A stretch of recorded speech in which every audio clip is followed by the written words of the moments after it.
Shostakovich's 11th Symphony, subtitled The Year 1905, presents us with an opportunity to explore the conflicting currents within his music and to make sense of them.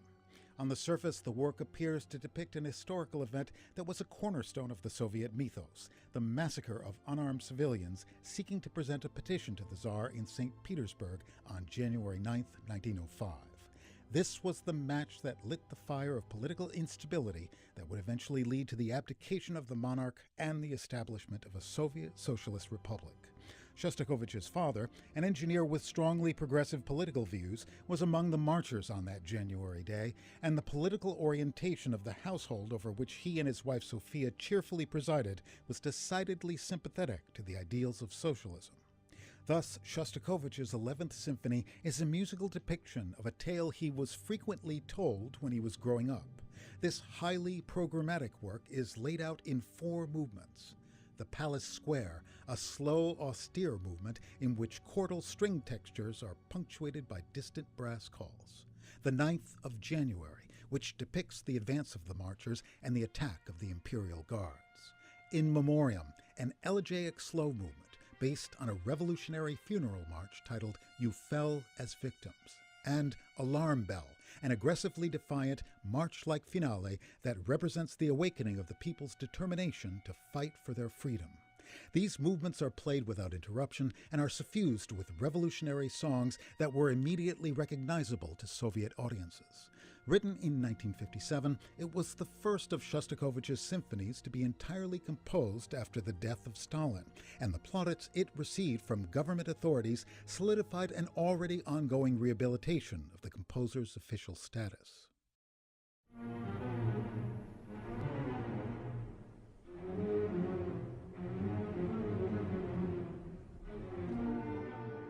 And yet the broader historical context within which the 11th Symphony was composed suggests that Shostakovich's motivations were more complex than is often assumed.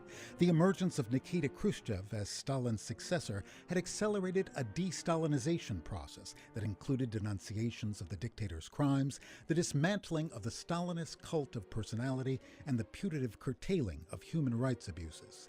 These developments were particularly well received by the Soviet intelligentsia, which had been regularly attacked under Stalin. But this new optimism was undermined in late 1956 by events in Hungary.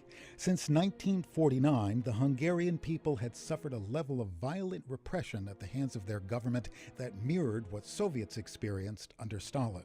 The wish to be rid of communism grew stronger, at first among students and journalists, and then more broadly, culminating in a series of large anti-government demonstrations in late October that set off widespread street violence and eventually led to the toppling of the regime. On October 31st, the Soviet leadership, worried that the protests in Hungary could spread to the rest of the Soviet satellite states in Central and Eastern Europe, decided they'd seen enough.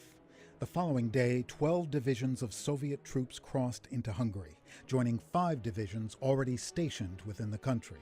By the early morning hours of November 4th, Budapest was encircled, and over the following week, the Hungarian revolutionary movement was brutally destroyed, leaving approximately 2,500 dead and 20,000 wounded, most of them workers and civilians, with half of the fatalities being less than 30 years old. Shostakovich and other Russian intellectuals saw the Hungarian struggle for freedom as analogous to the events of 1905 and 1917 that had freed the Russian people from the yoke of the Tsar, and their disillusionment with a supposedly new, more humane Soviet regime was profound.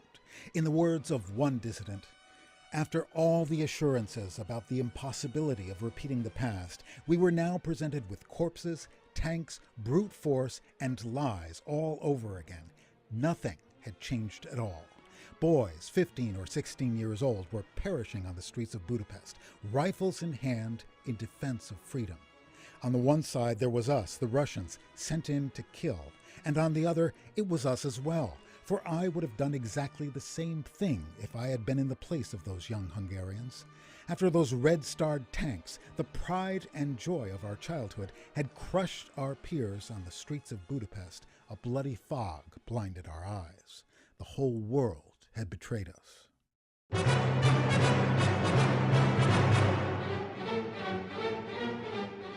Against this backdrop, Shostakovich's 11th Symphony can be seen as a more complex patriotic expression than is often assumed.